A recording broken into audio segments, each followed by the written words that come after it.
This is a CC Radio podcast.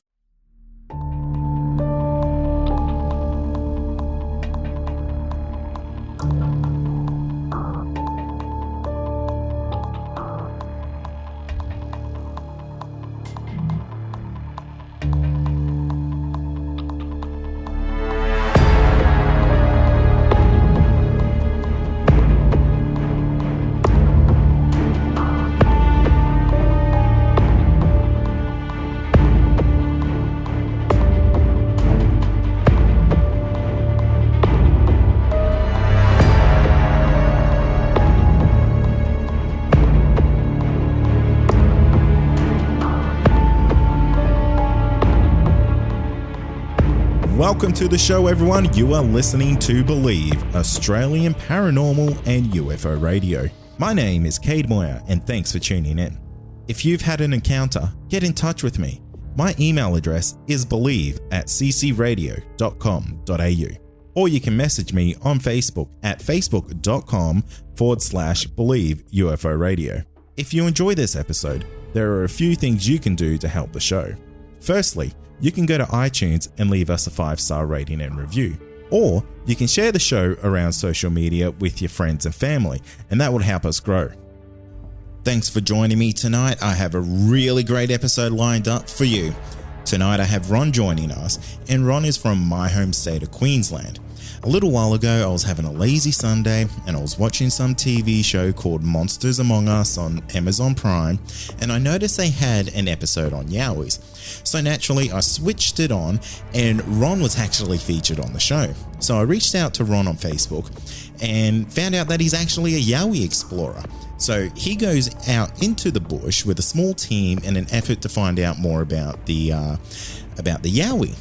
And because of this, Ron has actually provided me with some of the evidence that he's captured from sound recordings to photographs. So if you want to check these out, just jump onto our website and have a look for this episode. But before we get into that, let's talk about some iTunes 5-star ratings and reviews. So each week I will read out a new 5-star review that's left for me on iTunes. So if you want your review out, simply jump on iTunes, leave me a 5-star review, and let me know what you enjoy about the show, and I might just read it out on the next episode. So this week's 5-star review comes from Mercification from the United States, and he says, "What the people want. First-hand experiences, sharing their experiences. Just what the people ordered." So that's actually my good friend Tony Merkel, and he's the host of the Confessionals podcast. So if you enjoy this show, you will absolutely love his podcast, and I highly recommend checking it out, as it was actually the inspiration for me to start this podcast. But for now, let's get into Ron's encounter. So tonight I'm joined by Ron, and Ron is a Yowie explorer. He's actually located down on the Sunshine Coast. Ron, thanks for coming on the show, mate. Yeah, no problem, Kate. And what got you into Yowie exploring, mate? Oh, well, probably about 30 years ago, we used to do a lot of trail bike riding and bush bashing in cars, and we used to come across some strange stuff out in the bush. This is down on the central coast of New South Wales. And we'd find trees, anything from 4 to 6 foot off the ground, snapped, totally snapped, as thick as your leg, but not only snapped, but twisted. We thought, well, that's strange. And then we used to swim at this swimming hole, and a couple of the guys reckoned they saw like a hairy monster there, and we used to just laugh it off and all that sort of thing. But sometimes you'd really get a strange feeling there, like as if something was watching you. But that sort of went on back then. And then probably about 25 years ago, I was walking down a track to a friend's place. This is about 10 o'clock in the morning. And it was thick bush to the left of me. And as I'm walking down, I could hear this grunting and snorting, like only probably 10 yards into the bush to my left. And I thought, that's a bit weird. There's no wild pigs here. And I'd stop and it'd stop. Like it was stalking you. You could hear it going through the bush. And I just kept going, and it was following me for probably 30, 40 yards, and then it just peeled off. And I thought, that's it. But now looking back, like the last 5 years, I've really started getting into it and looking around. And now I think back to those times that I did come across those strange things, it's all starting to make sense. So we got a group of us together. A lady had messaged on AYR site. She said, look, we went stargazing at an area west of the Sunshine Coast.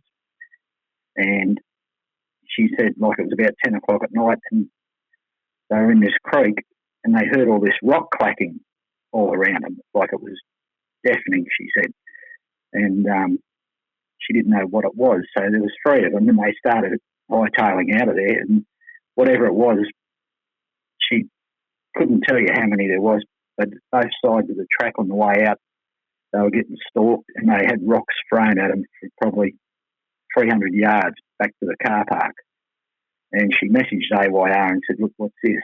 And I put my hand up and thought, I'll go out with this and check it out. So we went out a couple of weeks later, and we're walking down this track, and you can hear these things on both sides, like just to the back on either side of you, like I'd say 10, 15 yards behind you, but to the left and right. And you can hear them as plain as day walking through, and you'd stop, they'd stop. And then you'd have the odd, the size of a bonker, I suppose, marble, come through the bush and just land at your feet. So we thought, we've got a bit of action here. So we go down to the creek bank and we'd sit there and listen, and you can hear them shuffling around in the bushes. And you're shining torches in there, mate, and you just can't see anything, which we found quite weird, because where the noise was coming from, we should have picked this up, you know what I mean? And we get down to the creek bank there, and we're listening away, and thought, we'll move on. It's a kilometre round circuit to go on. And we looked over this bridge just after the creek, and two of us guys were a bit further ahead, and we're standing on the bridge, and next thing, whack, massive rock hits the side of the bridge from this creek bed. We got high-powered torches. We shone these torches all the way up that creek bed from the side. We couldn't see a thing. So whatever threw it was pretty well camouflaged and could throw a fair way. And so we kept going and got out of there that night. And another night we went down through there, and we had the same thing again. Like you sort of know they're there when you get out of the car, because like there's no crickets, no sound at all. Like it's just dead quiet. So they kind of evacuate the area around there. Yeah. Every time we've had full-on action, there has been no crickets, nothing. It's just, you could hear a pin drop. So, we sort of know it's pretty well going to be on when we go through there. And another time there, we were walking through, this is about 10 o'clock at night, and we got to the creek bank again, and there was 28 rock stacks in the creek. Right, now this is an area you can only get to virtually with four-wheel drive, and you've got to walk, I'd say 500 metres to this creek. And the amount of time that it must have taken to put these rock stacks up, we were only there 36 hours before. There would have had to have been 30 people working on these rock stacks. And like, we've got photos and all that of them, all different sizes. I think the highest rock stack was about 4 foot high. And while they were all there, that's when we got most of the action. For some reason, I don't know whether these rock stacks have anything to do with whatever was out there. And another strange thing too, there's a section of the track where we lose power on our audio and video. It just shuts down. They're fully charged, and it just shuts down, and you walk about another 20 yards and they power up again. I'm bewildered as to what that is. I don't know. And does that happen every time you walk through that area? No, not every time. It's happened probably, out of probably 40 times, it's happened probably 10, maybe 11 times. That's a fair few amount, and it's enough to really make you start to question what's going on there. Yeah, exactly. And another time there, me and a friend, Dee, we were walking through there one afternoon after work, and we were hearing all these strange noises, mate, like, I couldn't describe it, like whistles and cat calls, all that sort of thing. We just thought it might have been a cat bird, and we get as far as the creek, and on the other side of the creek there's a ridge, and we're standing there. This is about 3 o'clock in the afternoon, and next thing we hear this massive snap of a branch up on the top of the ridge, and we look up, and all the bushes were shaking, and I saw the girth of something move across the top behind the tree, and it was a light tan colour. And, we thought, well, it's time to go. We're not hanging around here now. So we got out of there that day. And then probably, it would have been about four times, like the fourth previous time that we went out. There was 3 of us. There was a guy in front. He had a video. There was D in the middle, and I was at the back of the back. And we were walking down the track, and 2 massive rocks dropped to the right of the guy in front on the video. He turned to the right, and Dee and I were looking straight ahead, and this thing, I'll call it a thing because I'm glad I know what it was, about 30 yards in front of us, comes straight across the track. Now, the track's probably 15 foot wide. This thing would have been probably 7 to 8 foot tall, and probably the width of the doorway and a half. It was massive. It was a light grey colour. I thought I was seeing things. She thought she was seeing things. We stopped dead. But she said, I think I saw something. And I said, yeah. You describe what you saw. And she described exactly what I saw, so we both saw it. Because if I'd only seen it, I would have thought, the eyes are playing tricks on me. But the funny thing was, it looked like it was floating across the track. Like there was no head movement, if that makes sense. And where it went across the track into the bush, it was really thick bush. We should have heard it, but we didn't hear it.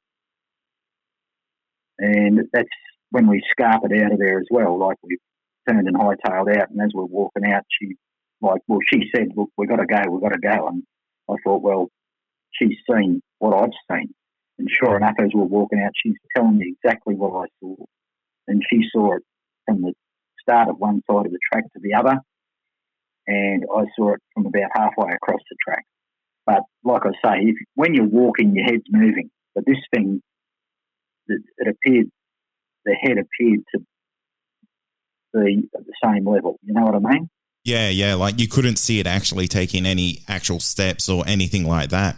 No. And that kind of goes hand in hand with a lot of stories that you hear about Yowie encounters and Bigfoot encounters, where people see them walking but they don't actually hear them walking. So I find that quite believable, and it makes a lot of sense. And there's a couple of people I've read as well, and their stories the same thing. These things float. You know, it was a sight to behold, mate. I tell you, I've never seen anything so big. I couldn't even put a weight scale on it. Like, it was massive. Did you ever feel in danger? Yes. Yep. As soon as you get out of the car in this certain area, you get either a feeling of it's all right or a sense of dread. We've had a sense of dread probably 3 or 4 times. Don't come in, right? And we've gone to go in, and rocks have come flying through the trees at us, like in front of us. And do you think that's an act of aggression, or do you think that's kind of just trying to give you a little bit of a move along of kind of, this is my territory, you are in it, I need you to get out? Yeah, I think the latter. Yep. So we don't push it. We just turn around and head out. And like as I say, Cade. Like, we've had these things we feel within 10 to 15 feet of us, and we've got high-powered torches, and we just can't see these things. Do you think there's a reason for that? Do you think there's maybe a paranormal aspect to the creature? Well, that's where I'm confused. The one I saw up on the ridge, the part of the one I saw up on the ridge looked flesh and blood to me, okay? Now, the one that crossed the track, the way it glided across the track, to me, it was paranormal.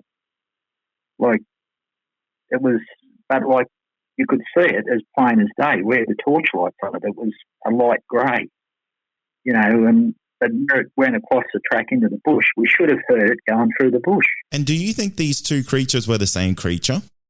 Or from the same species, at least? I reckon they're the same breed, yeah. But the one up on the ridge, the light tan one, was nowhere near as big as the light grey one we saw. And another time there, we're walking down. We got as far as the creek again, and probably 50 yards ahead of us, bang, something pushed over a big palm tree. Now, there was no wind or anything.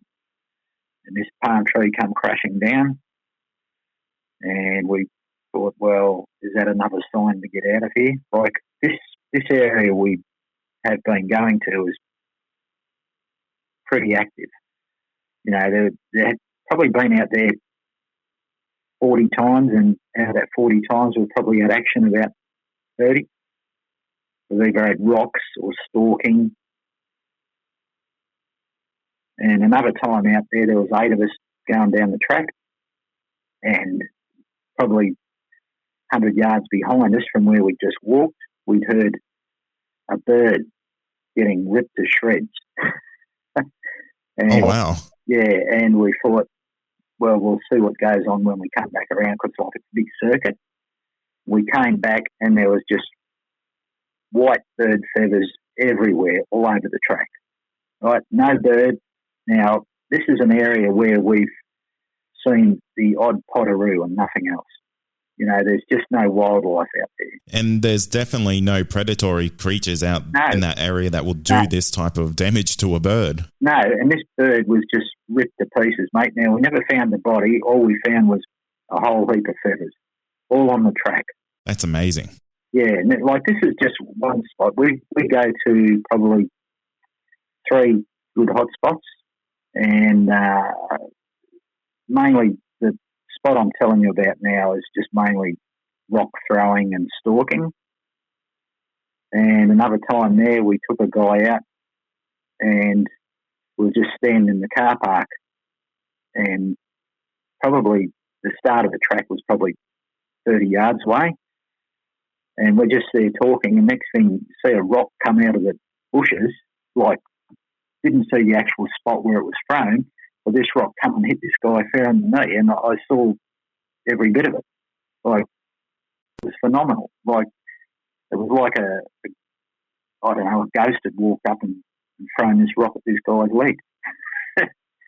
Oh, wow. It's a mind-blowing area, mate, I'm telling you. And then the last time we went out, we went to another spot. It's called the Gantry. It's an old sawmill set up. A few listeners might know where I'm talking about. And we're walking across the clearing, like it's like a barbecue area, to the tree line. And probably got about 30 yards from the tree line. Next thing, all hell breaks loose in the tree line. This thing's shaking trees and snapping branches. This is about 9 o'clock at night. So we went, I've got a GoPro set up on the top of my torch, right? So we go, 3 of us went running over to see what the story was. And then next thing, we saw this massive white eye moving off further away from us into the thick bush. It was like it had its head half turned looking at us as it was going. But yeah, it was, we disrupted it. I don't know what was going on in there, but it was going ballistic. Yeah, wow. It definitely does sound like you've got a bit of a hotspot going on down that way. And this area is full on. Yeah, and before we actually hit record, you were telling me that the sightings are getting more prominent, and you said they're actually getting closer to suburban areas. Yeah. And another time there, a guy sent me an audio. He sleeps during the day and he's up all night. He's got back issues and that. And he's sitting on his back veranda. This is at a place called Malula, and he's heard these strange grunting, growling noises about 2 o'clock in the morning. So the next night he set up his audio. He thought, I'll record this. And sure enough, 2 massive grunts. Like, I said, how far away do you reckon they were? He reckoned about half a kilometre. And that's how loud it was. And next thing you hear, I've got the audio of it. Next thing you hear, the dog's going berserk. This is about 2 o'clock in the morning. And I sort of said to him, what area do you think it was coming from? Now, there's an old, what they call an old rail tunnel at Malula. He was saying it coming from over in that direction. Now, one of the guys, the guy who runs the Sunshine Coast Yowie research had a sighting there of his own probably, I think about 7 or 8 years ago in that area. But the vocals on this thing, whatever it was pretty full on. Just 2 massive grunts. I'm going to ask you a pretty open-ended question here, Ron, but how many Yowies do you think are around that area? Because it sounds like there's a fair few, mate. Mate, the Sunshine Coast is probably the second hottest spot besides the Gold Coast. Like, we've got a lot of hinterland up here, and that there's so many places they can go and move around freely without being spotted. And I had a bit of a funny incident. It would have been probably 7 or 8 years ago out of Biwa State Forest. I was riding the trail bike around. I'd just come out onto Roy's Road, and a couple of rangers were coming down the road, and they pulled me over because my bike was unregistered. And like the area where I was riding, it was really thick pine forest, and you nearly have to have a headlight on as you're going in there in the daylight. And I sort of got chatting with him, and I said, "Oh, mate, it's pretty creepy in there." And the pair of them said to me, "You wouldn't believe what goes on in here, mate." And I said, Really? Yeah, I said, "You want to elaborate?" And they said, "No, we can't do that." And jumped in the car and drove off. Why do you think they couldn't elaborate on that? Do you think they've been forced to silence themselves about something? Yeah, I'd say so. This sort of thing got out in mainstream by reputable people like rangers and police. And that, I think it'd be. I don't think you'd get anyone going in the forest. Yeah, and I know I wouldn't be. That's for sure. Yeah, it's you've got to see it to believe it, Kate. I'm telling you, like it really is mind blowing, truly. And I thought after I seen this second one, I thought, well, that's enough for me. I don't need to prove to myself that they're there. But I keep coming back. What happened to your mindset after you saw your first Yowie or had the first experience with a Yowie? Well, I sort of try and rule things out, but you can't. Was I seeing things? Could have been this, could have been that. No, they're there. I've got a couple of friends who know, who have got Aboriginal friends, okay? And I've asked them to just ask their friends about the Yowie. And both of them have come back to me and said, no, they don't want to talk about it. Oh, really? It's in their history, and they just don't want to know about it. But I did get a bit of an insight from her on one of the girls who said that they come in and out of portals. Kind of like another dimension or something like that. Yeah. This come from an Aboriginal woman, and they appear and disappear at will. And that thinking about the one I saw coming across the track. You know, like, I don't know for certain what they are or whatever. All I can say is what I saw, and I still can't make head or tail of it. Do you think that one was potentially going into another portal? And maybe just in our sense of reality, we couldn't see what that portal was? Well, you know, the area I told you where we lose power, this would have been probably 100 yards past that area. Yeah, right. And have you ever gone back and done more investigation around that area by any chance? We try to get out there once a month, but there's a couple of other areas we focus on as well. And we had a beauty one night up at a place called Mapleton in the Mapleton State Forest. Probably 6 months ago, we sent two of the guys down a track, and me and the lady stayed up at the car park, and we had 5 of them around us up in the car park. 5 Yowies? 5 Yowies. How did you feel? Well, we were right next to the car, mate, and we had to get in the car. We were off.